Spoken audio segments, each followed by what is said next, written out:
గడపల్లో నువ్వు పచ్చని తోరణమై వెలుగులు పంచే వేకువ నీవే కేటీఆర్ అన్నా.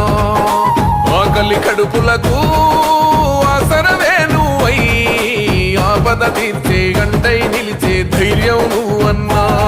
నువ్వు నిండు పున్నమి వెలుగా నిరుపేదల పెద్ద కొడుకా. నువ్వు సమత మమతల పిలుపా సాగే ఉద్యమకేకా. వేదన తీర్చిన వెలుగే నీవన్నా.